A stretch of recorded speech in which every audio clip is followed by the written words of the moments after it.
This show is produced by the Hartman Media Company. For more information and links to all our great podcasts, visit hartmanmedia.com. Welcome to The Holistic Survival Show with Jason Hartman. The economic storm brewing around the world is set to spill into all aspects of our lives. Are you prepared? Where are you going to turn for the critical life skills necessary to survive and prosper? The Holistic Survival Show is your family's insurance for a better life. Jason will teach you to think independently, to understand threats, and how to create the ultimate action plan. Sudden change or worst case scenario, you'll be ready. Welcome to Holistic Survival, your key resource for protecting the people, places, and profits you care about in uncertain times. Ladies and gentlemen, your host, Jason Hartman. It's my pleasure to welcome Erik Fogg to the show. He is author of Wedged, How You Become a Tool for the Partisan Political Establishment and How to Start Thinking for Yourself. Erik, welcome. How are you? I'm great, Jason. Thanks so much for having me. I've been a long-time listener and a big fan. Good to have you. Where are you located? So right now I'm in the beautiful Bay Area, but I live in Boston, Massachusetts. Oh, okay. So both sides of the country there. Oh, yeah. You know, this has long been a thing that I've thought and talked about of how the political, it's like a false narrative that we have these two sides, right? In other countries, sometimes they have lots of sides, you know, it's not just two, right? I don't know, maybe the American population has become so dumbed down that we can't handle more than two choices. I'm not sure what it is, but to me it seems like we ought to just have like these runoff style elections where we have a whole bunch of voices and people and philosophies, and we do one round and cut a bunch out, the way you do a beauty pageant, right? And then you do another round and cut a bunch out, and then you're left with a couple, and then one wins, right? You know, that seems like a better system to me. It's like a fake thing. It's like a wrestling match, right? Everybody knows that's fake, but they still watch it. What's going on here? So what's really interesting is you pointed out exactly what is the structural underlying reason for why the United States has two parties, which is how we vote. So we have a first past the post system in which you vote once for one candidate, whoever gets the most wins. And what I really like about your beauty pageant example there is that it's a good model for how some other countries with many parties vote, where you have these runoffs. It changes the incentive structures and allows people to have either vote for multiple people in ranking or vote multiple times during a runoff, which allows third, fourth, fifth parties to bloom. And therefore you get more than two angles on something. And it's a little bit harder for candidates to just win by slagging their opposite candidate, because you can't win by slagging 6 or 7 people. You actually have to show that you have some good ideas that are going to help people, that are going to move the economy forward. What is that word you're using, slagging? Slagging just means ripping on or throwing mud at. Oh, okay, got it. Mudslinging. Yeah, okay, got it. Okay, which is all too common in political discourse. So why does it make it so the best ideas win rather than the mudslinging? Like, explain that dynamic to us a little. Drill down on that, if you would. Sure. It's a little bit of game theory and a little bit of human psychology. So humans can be very fear-driven, right? So a great way to get someone to come out to vote is to make them afraid of something. You get people to go to war and put their lives on the line and abandon their families, abandon their homes when they are afraid. So fear is a very powerful motivator to act. When there are only two candidates, you can get people to vote by making them afraid of the other candidate, right? The Democrat can make you afraid of the Republican can make you afraid of the Democrat. And that becomes the narrative because it's such a powerful motivator. When you have 6 candidates, 7 candidates, it's very hard to have a unified message around making someone afraid of 6 other groups. It's just too burdensome. And so you have to revert to a campaign strategy of putting forward something positive instead. Okay, good. So the best ideas win. I think we'd all agree that that's a good thing.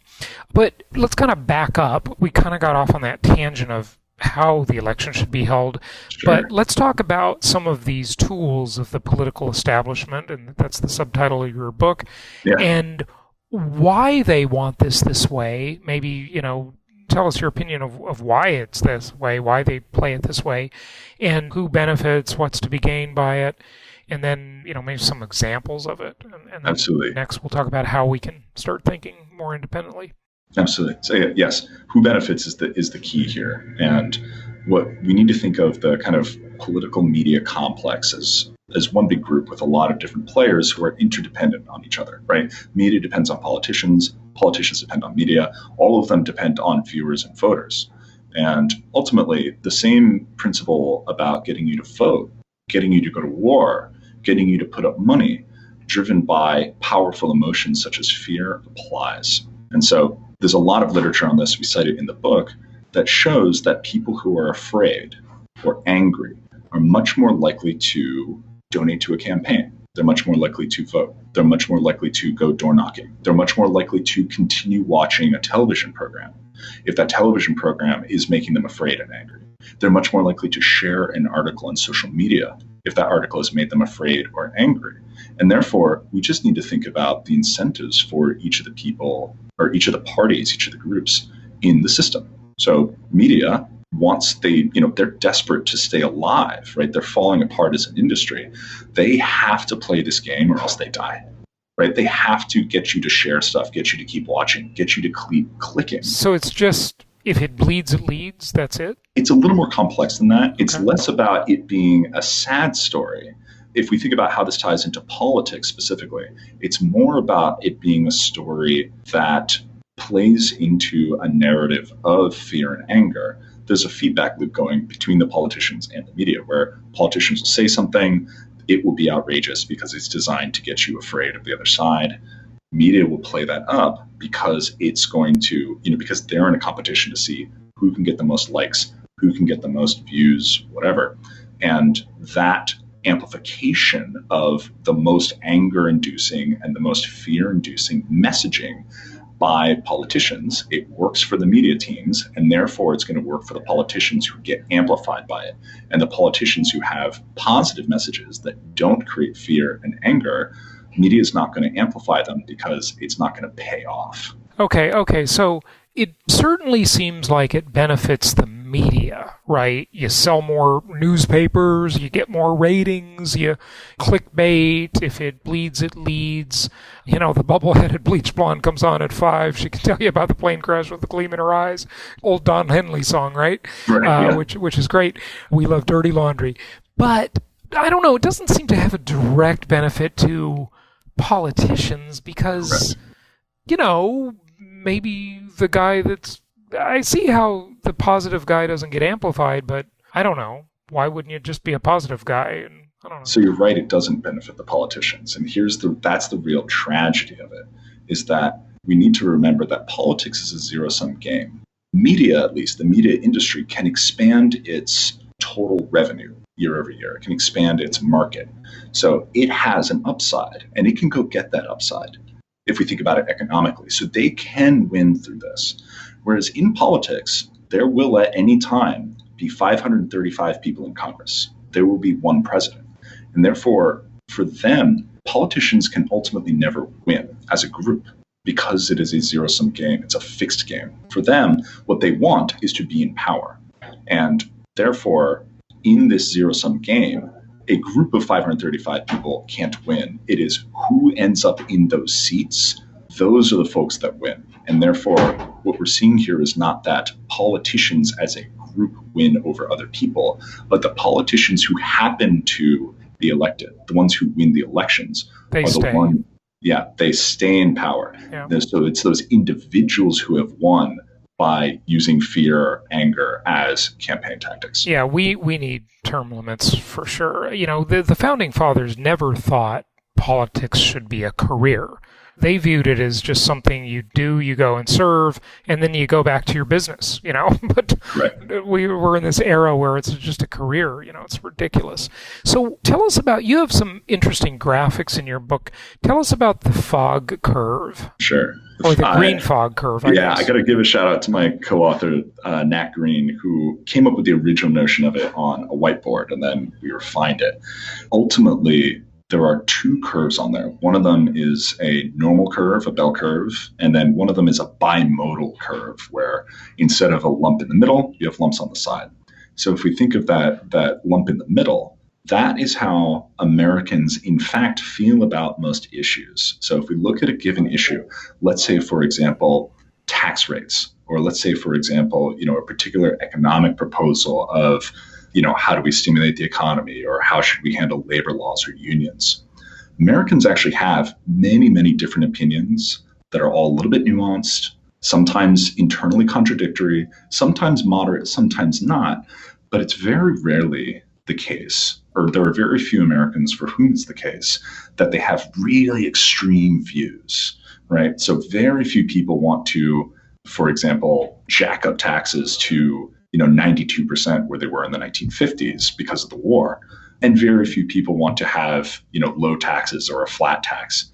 We can think of all these different issues where people have their own position that sometimes changes, that's not all that well formed. And that's how Americans actually feel. We see this over and over again when we poll them in the right way.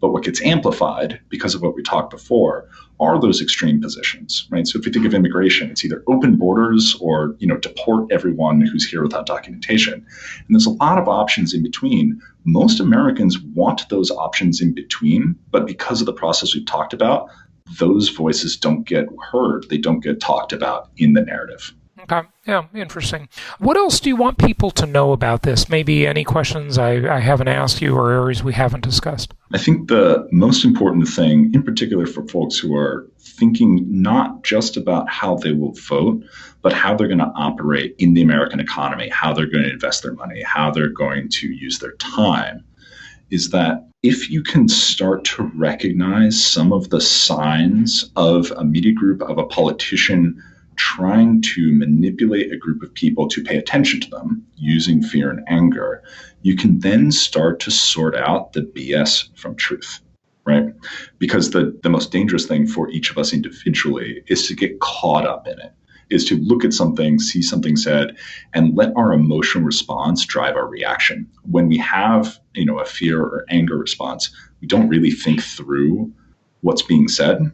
We believe it, we want to believe it. And it's ultimately, if you do start to believe it, it's not only going to change how you vote, it's going to change your own behavior and your own life to your detriment. So the book and a lot of other great literature out there is about how to spot when this manipulative behavior or when this manipulative messaging is being directed at you so that you can become more resistant to it. Mm-hmm. Okay, good stuff. Give out your website and tell people where they can find out more about you and your blog. Great. So you can come to ReConsidermedia.com, where we help you reconsider the false binary narrative. So ReConsidermedia.com. You can find our blog, our podcasts, and you can find the book there as well. Jason, it's been a lot of fun. Thanks for having me on the show. Erik, thank you for joining us, and keep getting the word out about this. Folks, this is an important issue. It's not really just about two things, and if you want to think about it even from a more conspiratorial angle, divide and conquer, right? That's how they do it. They keep everybody divided while they go run roughshod over whatever they want to do. So this is an important issue to understand, and there's lots of great graphics in the book as well. So Erik, thanks for joining us. Thank you again, Jason. Thank you so much for listening. Please be sure to subscribe so that you don't miss any episodes. Be sure to check out the show's specific website and our general website, hartmanmedia.com, for appropriate disclaimers and terms of service. Remember that guest opinions are their own, and if you require specific legal or tax advice or advice in any other specialized area, please consult an appropriate professional. And we also very much appreciate you reviewing the show. Please go to iTunes or Stitcher Radio or whatever platform you're using and write a review for the show. We would very much appreciate that. And be sure to make it official and subscribe so you do not miss any episodes. We look forward to seeing you on the next episode.